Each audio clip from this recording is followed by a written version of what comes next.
El mensaje de la palabra de nuestro Dios lo encontramos en la epístola del apóstol Pablo en Gálatas, capítulo 3, versículo del 10 al 14. Voy a darle lectura a este pasaje. Gálatas capítulo 3, versículos del 10 al 14. Porque todos los que dependen de las obras de la ley están bajo maldición. Pues escrito está: maldito todo aquel que no permaneciere en todas las cosas escritas en el libro de la ley para hacerlas. Y que por la ley ninguno se justifica para con Dios. Es evidente, porque el justo por la fe vivirá. Y la ley no es de fe, sino que dice: el que hiciere estas cosas vivirá por ellas. Cristo nos redimió de la maldición de la ley, hecho por nosotros maldición, porque está escrito: maldito todo el que es colgado en un madero, para que en Cristo Jesús la bendición de Abraham alcance a los gentiles, a fin de que por la fe recibiésemos la promesa del Espíritu. El día de hoy, continuando con nuestra serie en la epístola del apóstol Pablo a los Gálatas, vamos a meditar en estos versículos con el mensaje titulado Dos sistemas de salvación.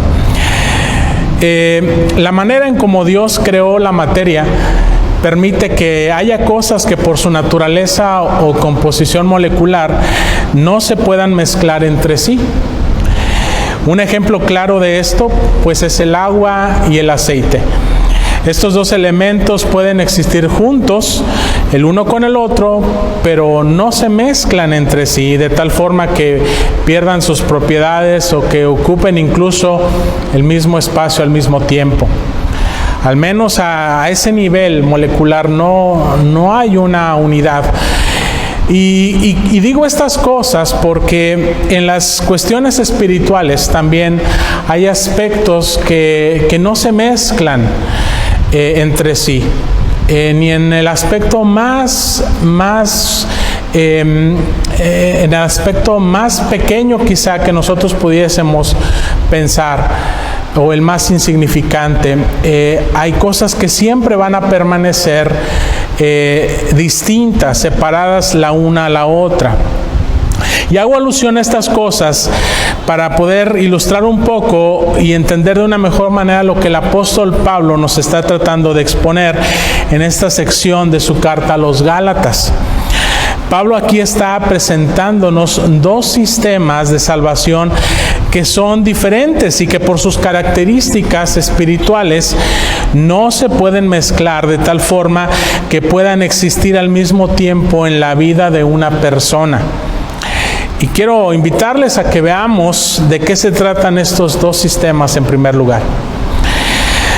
Y lo que nosotros vemos es que, continuando el apóstol Pablo con su argumentación, citando el Antiguo Testamento, aquí presenta el apóstol Pablo dos sistemas de salvación o justificación, a lo cual en estos versículos él se refiere como vida. Y estos dos sistemas de salvación son, primero, la dependencia en las obras de la ley.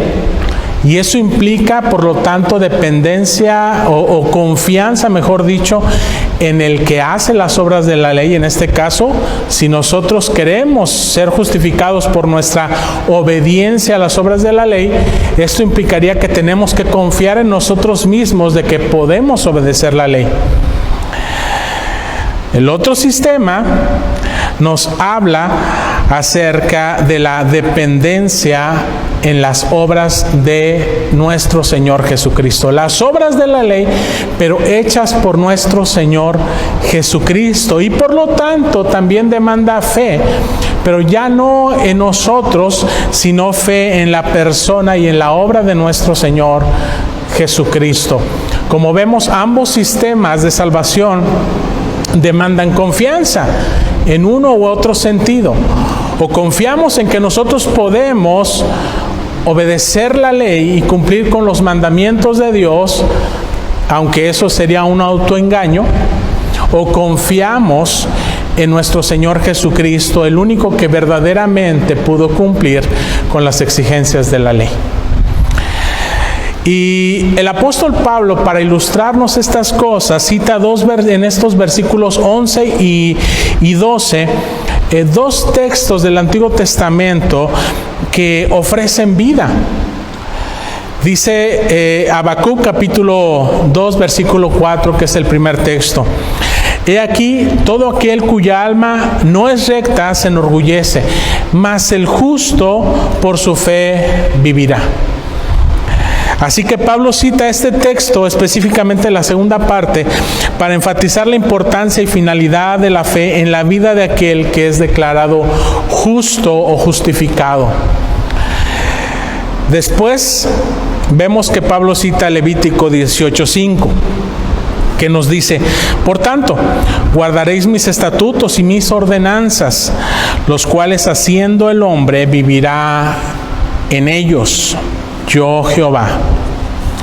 Y con este texto, el apóstol Pablo enfatiza el otro sistema de salvación que demanda obediencia a la ley para vivir o ser justificado por dicha obediencia. Entonces, un sistema de salvación ofrece vida por medio de la fe, en este caso en Jesucristo, y otro sistema ofrece vida por medio de la obediencia a la ley. Pero, ¿obediencia de quién? ¿De nosotros o la obediencia de Cristo? Esto significa que hay una contradicción quizá en el plan de Dios para nuestra salvación. Es decir, que hay dos sistemas de salvación quizá igualmente válidos y a la vez igualmente opuestos para el ser humano. No. Debemos entender que para que la salvación sea posible, es necesario que las demandas de la ley sean satisfechas en su plenitud, en su totalidad. Esta es una condición necesaria para vivir por la obediencia a la ley, y Dios la estableció desde un principio en el pacto de obras hecho con Adán antes de la caída en pecado. Allí en Génesis capítulo 2, versículo del 16 al 17, vemos cómo Dios le da una ordenanza a Adán, que de todo lo que Dios había creado, él podía comer de todo árbol en el huerto, menos del árbol que se encuentra en el centro del conocimiento del bien y del mal. Y el Señor le advierte que el día que de él comiera ciertamente moriría. Así que Dios establece una condición en ese pacto, la cual tenía que ser cumplida por Adán, y Adán tenía las posibilidades espirituales de poder cumplir ese pacto, porque él había sido creado perfecto y no había caído en pecado, no conocía el pecado, podía permanecer en esa obediencia, pero también Dios le había dado la posibilidad en su creación de poder decidir lo contrario, desobedecer a la voluntad de Dios y caer de ese estado en el cual él había sido creado en perfección. Nosotros conocemos la historia. Adán desobedeció a Dios. Y el problema es que después de la caída de Adán en pecado, no solamente la raza humana sufrió las consecuencias del pecado, tanto físicas como espirituales, que es muerte, sino que los seres humanos pecadores, ya ahora con una naturaleza pecaminosa por nacimiento, no somos capaces de cumplir con las demandas de la ley o del pacto de obras hecho con Adán. Y Romanos capítulo 3, versículo del 9 al 20, el apóstol Pablo, citando nuevamente el Antiguo Testamento, especialmente el libro de los Salmos, nos recuerda que todos los seres humanos, tanto judíos como gentiles, no tenemos bondad, no tenemos una naturaleza buena. Dice, no hay justo ni a uno, no hay quien entienda, no hay quien haga lo bueno, no hay ni siquiera uno. Bajo el estándar de la ley de Dios, no hay quien se conforme verdaderamente a esa obediencia, a ese estándar de santidad que Dios demanda del ser humano. Esto no significa que el ser humano no pueda hacer ciertas cosas buenas o pueda ser bondadoso en cierta medida, pero por su naturaleza corrompida por el pecado, no podrá jamás cumplir con las expectativas, con las exigencias que Dios había establecido originalmente a Adán. Así que esto es importante que lo entendamos. Por otra parte, también es muy importante que entendamos que ese pacto de obras hecho con Adán, sus exigencias de obediencia y las consecuencias de quebrantarlo no han cambiado, siguen vigentes. Y los seres humanos experimentamos eso en la vida cotidiana, en la vida real. Vemos no solamente el pecado en nosotros, sino las consecuencias del pecado en nuestras vidas, de tal forma que nuestros días tienen un límite. No solamente estamos marcados por la muerte física, sino incluso por la muerte espiritual, porque no hay una comunión perfecta, armoniosa, ni con Dios, ni con nuestro prójimo. Pero Dios sigue siendo el mismo. Dios sigue siendo bueno, santo y justo. Dios no ha cambiado y Él sigue exigiendo de sus criaturas una obediencia perfecta para que podamos tener comunión con Él. Sin embargo, ¿cómo es posible que tengamos comunión con Dios si no somos perfectos? Sin embargo, no solamente Dios sigue exigiendo perfección de nuestras vidas, porque Él es perfecto. Dice el apóstol Pedro en su epístola: sed santos como vuestro Padre que está en los cielos es santo. ¿Cómo podemos llegar a ser santos? ¿Cómo podemos llegar a cumplir la perfección de la ley si no tenemos esa posibilidad espiritual? Pues hemos caído en pecado, lo hemos experimentado en nuestras vidas, en pensamientos, en palabras, en acciones, en omisiones de la voluntad de nuestro Dios. Pero no solamente Dios, como decía, Él sigue exigiendo perfección. Dios en su gracia, en su misericordia, proveyó para el ser humano imperfecto una salvación por medio de la descendencia de los hijos de Dios, tal como lo dice Génesis capítulo 3, versículo 15. Hablando Dios contra la serpiente: pondré enemistad entre ti y la mujer, entre tu simiente y la simiente suya. Esta te herirá en la cabeza y tú le herirás en el calcañar.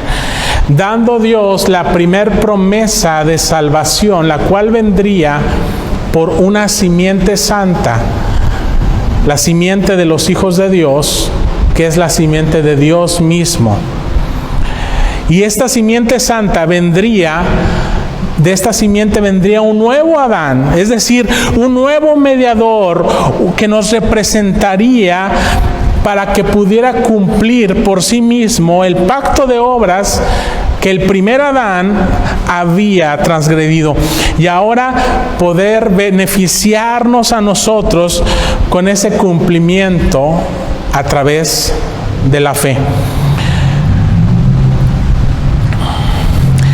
Así que ese nuevo Adán, ese nuevo representante, es nuestro Señor Jesucristo, quien no solo cumplió el pacto de obras, sino que en virtud de ese cumplimiento, Él estableció un nuevo pacto de gracia, por el cual podemos llegar a ser salvos por medio de la fe. Ese mismo pacto de gracia que Dios había hecho con Abraham, al llamarlo de Ur de los Caldeos, al llamarlo que fuere de su tierra y de su parentela a una tierra nueva que le daría, y que por medio de su simiente serían benditas todas las naciones de la tierra. De uno vino a todos los hombres la justificación de vida. Porque así como por la desobediencia de un hombre los muchos fueron constituidos pecadores, así también por la obediencia de uno los muchos serán constituidos justos. Aquí el apóstol Pablo se está refiriendo claramente a la desobediencia de Adán, a la injusticia de Adán, versus la obediencia de Cristo, la justicia de Cristo, quien nos representa a nosotros en este nuevo pacto para con Dios. Veamos detenidamente cómo es que nuestro Señor Jesucristo, al cumplir este pacto de obras, siendo el segundo Adán, representándonos a nosotros, nos beneficia por medio de su gracia. Cristo asumió la maldición de la ley en el pacto de obras. Veamos esto en segundo lugar. En Lucas capítulo 10, versículo 25 al 29 nos dice el evangelista acerca de una conversación que nuestro Señor Jesucristo tuvo con un maestro, con un experto en la ley. Y aquí se enfatizan estos dos sistemas de salvación. He aquí un intérprete de la ley se levantó y dijo para probarle: Maestro, ¿haciendo qué cosa heredaré la vida eterna? Él le dijo: ¿qué está escrito en la ley? ¿Cómo lees? Aquel respondiendo dijo: amarás al Señor tu Dios con todo tu corazón y con toda tu alma y con todas tus fuerzas y con toda tu mente, y a tu prójimo como a ti mismo. Y le dijo: bien has respondido, haz esto y vivirás. Pero él, queriendo justificarse a sí mismo, dijo a Jesús: ¿quién es mi prójimo? Jesús, en respuesta a esta importante pregunta, ¿qué debo hacer para heredar la vida eterna? Jesús apuntó a la ley. Jesús señaló la necesidad del cumplimiento de la ley. Porque si queremos ver qué debemos de hacer nosotros mismos para poder ser salvos, para poder vivir eternamente nosotros mismos, entonces la ley se tiene que cumplir. Y se tiene que cumplir en ese nivel, no solamente en formas externas, sino en lo más íntimo de nuestro ser, en nuestro corazón, en nuestros pensamientos y con todas nuestras fuerzas, con toda la integridad de nuestro ser. Si queremos pasar de esa condición de muerte espiritual a vida espiritual, eso tendría que suceder. Pero claro está, habiendo ya caído en pecado, estando muertos en nuestros delitos y pecados, como dice Pablo en Efesios 2:1, nos es imposible que nosotros podamos cumplir las exigencias de la ley por nosotros mismos para poder ser salvos. En un sentido teórico, la ley puede dar vida. De hecho, Adán, mientras obedeció la ley de Dios, permaneció en esa vida. Pero cuando la transgredió, ya no pudo volver a tener vida por causa de su obediencia. Si no guardamos la ley perfectamente, la ley no va a generar vida en nosotros, sino todo lo contrario, maldición y muerte. Por eso no es posible, como Pablo está tratando de mostrar a los Gálatas, que podamos confiar en nosotros mismos, en nuestra obediencia, en nuestras buenas obras, en nuestros ritos, en cualquier cosa, por muy piadoso que sea, para poder justificarnos a nosotros mismos. Porque Dios exige mucho más que eso. Exige una condición espiritual que ya no tenemos, que ya no poseemos como seres humanos. Así lo muestra el apóstol Pablo en Gálatas capítulo 3, versículo 10. Dice, porque todos los que dependen de las obras de la ley están bajo maldición. ¿Por qué? Porque no podemos guardar las obras de la ley. Pues escrito está, maldito todo aquel que no permaneciere en todas las cosas escritas en el libro de la ley para hacerlas. Y todos sabemos por nuestra propia conciencia que no nos hemos sabido y no hemos podido sujetarnos a la obediencia de la ley.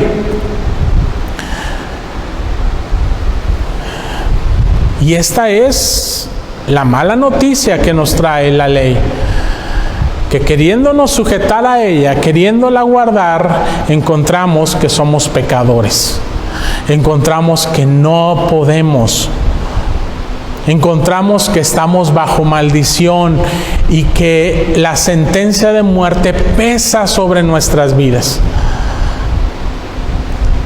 Pero la bendición de la ley también, hay una bendición, hay un buen propósito de la ley, como dice el mismo apóstol Pablo a los Gálatas y en Romanos, que a través de la ley es el conocimiento del pecado. Es decir, que podemos nosotros darnos cuenta de cuán pecadores somos, de cuán santo y justo es Dios y de cuán pecadores somos nosotros y de la necesidad que tenemos de un Salvador. Y una vez reconocida nuestra culpabilidad delante de Dios, podemos nosotros confiar, abandonarnos en la fe que es a través del medio que Dios ha establecido, el cual no somos nosotros, sino es nuestro Señor Jesucristo. Y esa es la buena noticia del Evangelio, que Jesucristo vino a este mundo para asumir la maldición de la ley por todos nosotros los que confiamos en Él. El versículo 13 dice, Cristo nos redimió de la maldición de la ley, hecho por nosotros maldición, porque está escrito, maldito todo el que es colgado en un madero. Y la palabra clave aquí que tenemos que resaltar es que nos redimió. Es decir, Cristo nos compró. Cristo nos rescató de la maldición de la ley que pesaba sobre nosotros y lo hizo de una forma maravillosa y sorprendente. Él lo hizo sometiéndose a sí mismo a esa maldición en nuestro lugar, haciéndose maldición por nosotros. Porque escrito está, dice el apóstol Pablo, maldito todo aquel que es colgado en un madero. Y aquí el apóstol Pablo está citando Deuteronomio capítulo 21, versículo 23, para mostrar las consecuencias de haber transgredido la ley. De que el cuerpo del transgresor fragante sea suspendido en un árbol, exhibiéndose así el total rechazo de Dios. Y eso se cumplió cabalmente en la forma en la cual nuestro Señor Jesucristo fue ejecutado al morir colgando en una cruz, es decir, en un madero.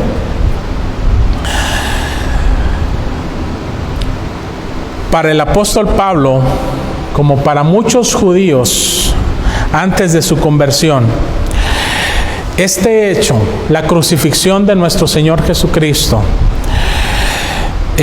no podía ser un acto del cual sentirse orgullosos. Al contrario, debería de ser un acto de vergüenza para todos aquellos que creían en Jesús.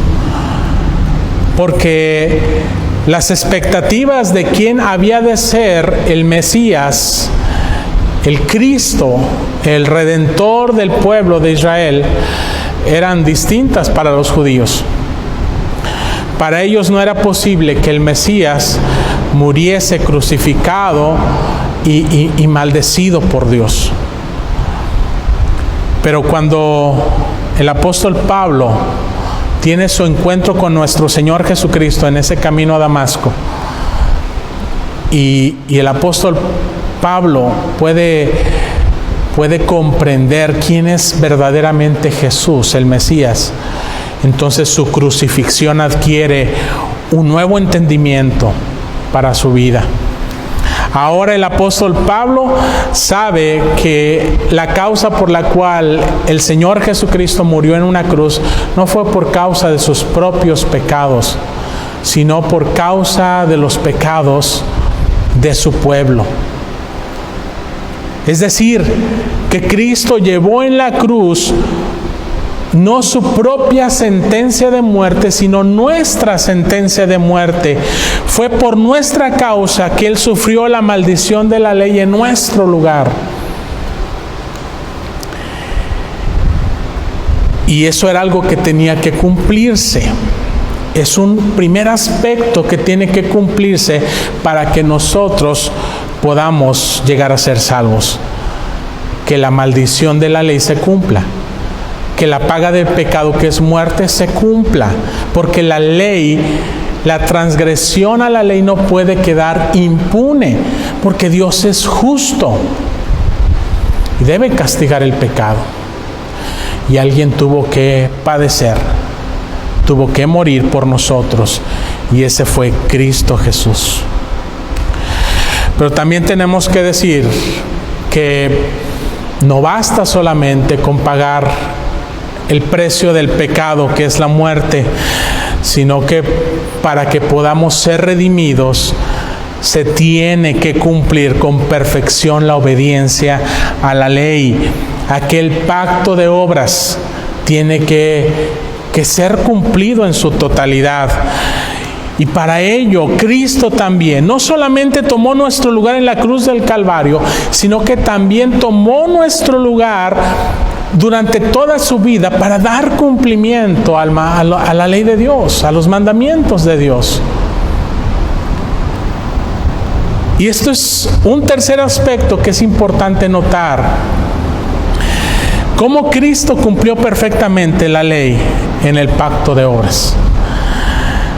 En Mateo capítulo 5, versículo del 17 al 20, leemos claramente el entendimiento que nuestro Señor Jesucristo tenía sobre la necesidad del cumplimiento de la ley como una condición necesaria para la redención. Él dice: no penséis que he venido para abrogar la ley o los profetas. No he venido para abrogar, sino para cumplir. Porque de cierto os digo que hasta que pase el cielo y la tierra, ni una jota ni una tilde pasará de la ley, hasta que todo se haya cumplido.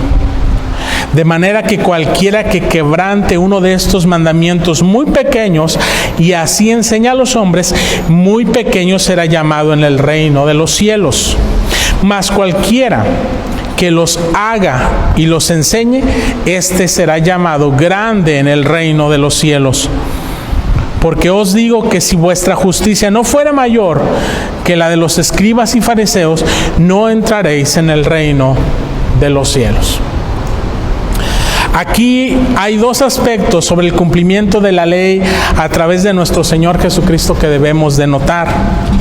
Primero, el hecho de que Jesucristo cumplió la ley no solamente en su forma externa, como solían hacer los escribas, los fariseos, e incluso ellos solían suavizar la interpretación de la ley a conveniencia. Como lo vemos incluso en Mateo capítulo 23, versículo del 23 al 28, donde el Señor Jesucristo les reprocha que ellos han invalidado la ley con sus propias interpretaciones, con sus propias tradiciones. Se han enfocado en aspectos externos de la ley muy meticulosos a los ojos del ser humano, pero lo que tiene que ver con el corazón, a los ojos de Dios, simple y sencillamente no han hecho nada al respecto, porque no han podido tampoco. Pero el Señor Jesucristo, como Él lo dijo, vino para cumplir la ley en su forma más esencial, tal como Él lo enseñó allí en Mateo capítulo 5 del 21 al 48, donde Él dice repetidamente: oísteis que fue dicho, pero yo os digo. Es decir, yo que soy el legislador de la ley, les digo lo que realmente significa la ley. Oísteis que fue dicho, no matarás, pero cualquiera que se enoje contra su prójimo, ya lo mató en su corazón. Aplicando la ley a su forma más esencial en la vida del ser humano, a los aspectos del alma, de nuestro corazón, y evidenciando que el ser humano no ha podido cumplir la ley. Pero Él dice, yo he venido para cumplir la ley, no para abrogarla, sino para cumplirla, no para invalidarla, sino para llevarla a la perfección. Y así lo evidenció el Señor Jesucristo a lo largo de su ministerio, desde su vida, desde su niñez, hasta todo su ministerio y culminando en su muerte en la cruz del Calvario. Vemos cómo el Señor Jesucristo se somete a sí mismo para cumplir la ley. El segundo aspecto que debemos de anotar en esta enseñanza es que las enseñanzas de Jesús con respecto a los resultados de guardar la ley tienen que ver con la justicia de Jesús y no con la nuestra. La única forma de que nuestra justicia sea mayor a la de los escribas y fariseos es que la justicia de Cristo pase a ser nuestra justicia. Cristo es el único que hizo una verdadera justicia mayor que la de los escribas y los fariseos. Así que es necesario que nuestra justicia sea como la justicia de Cristo. Y la única forma que eso suceda es que la justicia de Cristo pase a ser nuestra justicia. Eso se logra no por nuestra obediencia a la ley, sino por la fe en Jesucristo.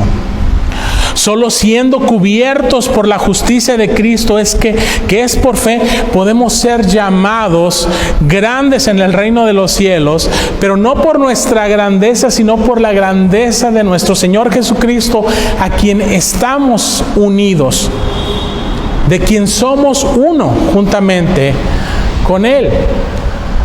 Y así como nuestros pecados pasaron a la cuenta de nuestro Señor Jesucristo, ahora su justicia pasa a nuestra cuenta.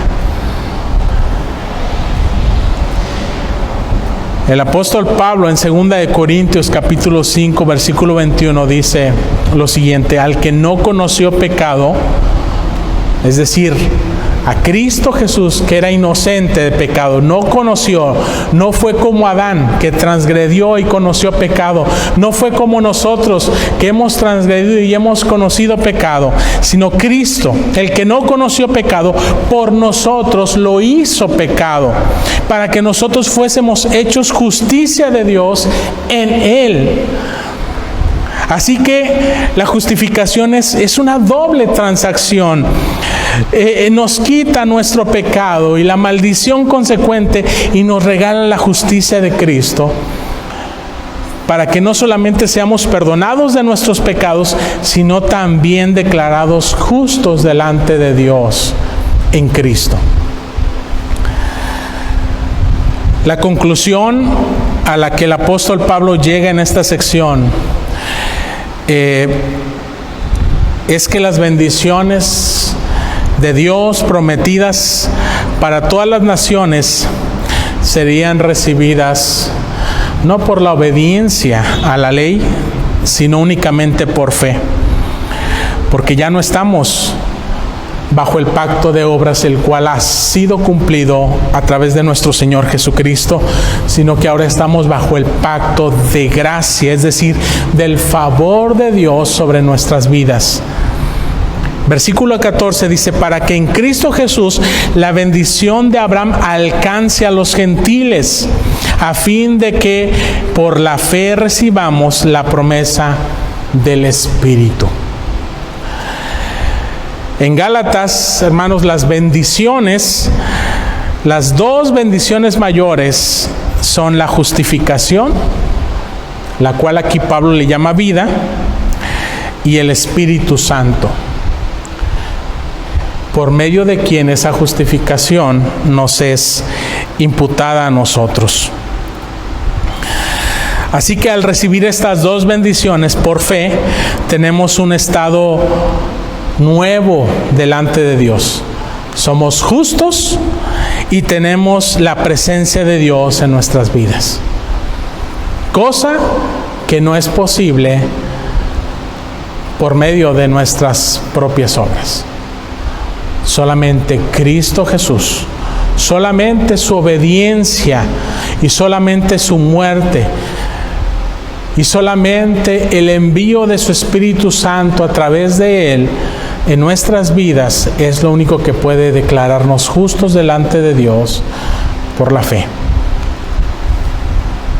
Y es lo único que hace que nuestras vidas sean la morada de Dios por medio de su Espíritu Santo.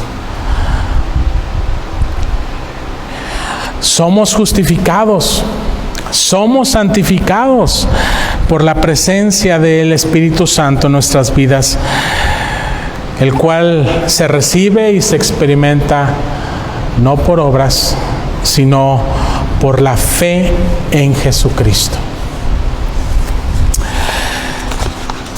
Para concluir y aplicar esto a nuestras vidas, cuando pensamos en que la salvación es por medio de la fe,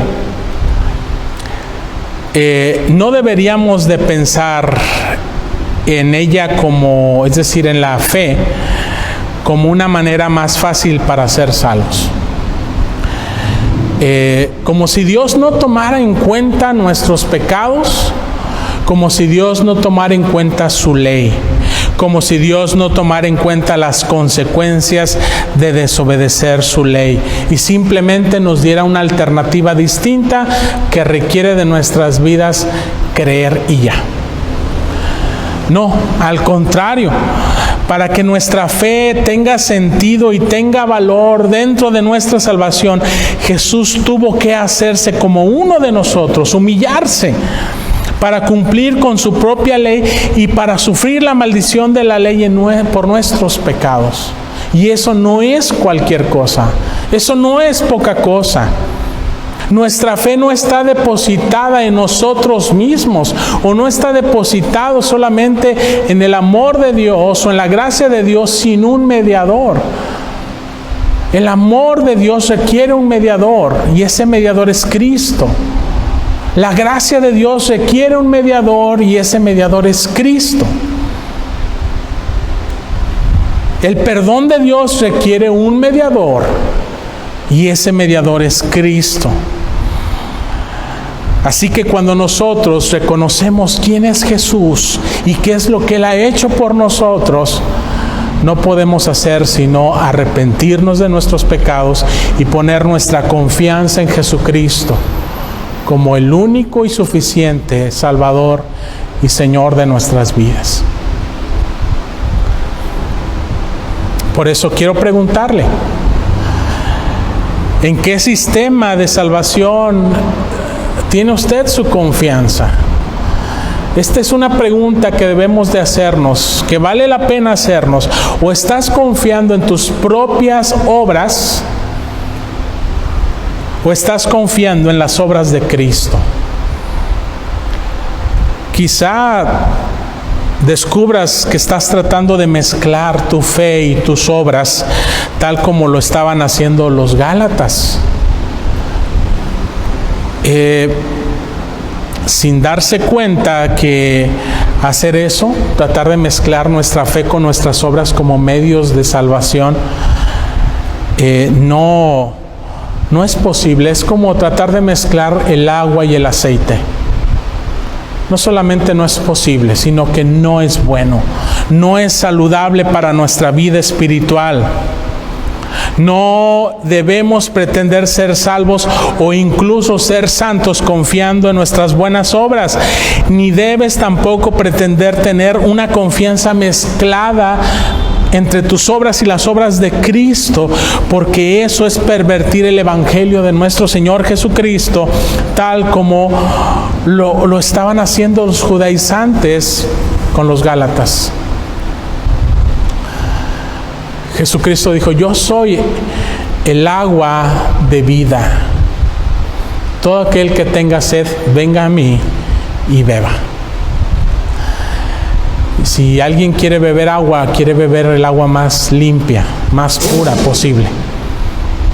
No va a querer beber una agua contaminada, un agua sucia, un agua mezclada y mucho menos con aceite. Usted quiere beber solamente el agua que es Cristo Jesús, que se encuentra en Cristo Jesús. Por lo tanto, debemos de tener discernimiento y debemos de pedirle a Dios que nos dé dirección, sabiduría, entendimiento sobre su forma de tratar con nosotros los seres humanos, para que podamos conformarnos al medio de salvación establecido, autorizado por Dios mismo. El Padre aprobó a su Hijo Jesucristo para ser nuestro mediador y el único mediador entre Dios y los hombres. Él dijo: este es mi Hijo amado en quien tengo complacencia. Estoy satisfecho en Él. Y todos los que por medio de la fe estamos en Cristo Jesús, recibimos la misma satisfacción del Padre. Pero si tú no estás en Cristo, si no has puesto tu confianza completa en Cristo, entonces la mala noticia es que estás bajo la maldición de la ley. Pero la buena noticia es que aún tienes la oportunidad de poner tu confianza en Jesucristo, renunciar a esa autosuficiencia, a esa autoconfianza que solemos tener en nosotros mismos, en nuestras buenas obras, en nuestros principios morales, religiosos, culturales, etc. No podemos confiar en nada ni en nadie más que nuestro Señor Jesucristo, el único mediador entre Dios y los hombres. Por lo tanto, el llamado de la palabra de nuestro Dios, el llamado de su evangelio, es a confiar completamente en las obras de Jesús. En Jesús, quien dijo: yo soy el camino y la verdad y la vida. Nadie viene al Padre si no es por mí. Confía en Jesucristo y solo en Él. Vive por fe para Jesús y solo para agradarlo a Él. Oremos. Padre Celestial, gracias te damos por la revelación de tu palabra a través de tu ley, a través de tu evangelio, a través de nuestro Señor Jesucristo, a través de tu Espíritu Santo en nuestras vidas. Señor, te pedimos que tú guardes, que tú selles tu palabra en nuestras mentes, en nuestros corazones. Que tu palabra, Señor, haga la obra para la cual tú la has enviado a cada una de nuestras vidas. Nos ponemos en tus manos, Señor. Nos sometemos bajo tu cuidado, bajo tu gracia, bajo tu amparo. Perdónanos, Señor, si hemos tratado de desviar nuestra confianza de Jesús en cualquier otra cosa, por buena que sea. Ayúdanos, Señor, a renunciar a todo aquello, Señor, en lo cual nosotros pretendemos tener confianza.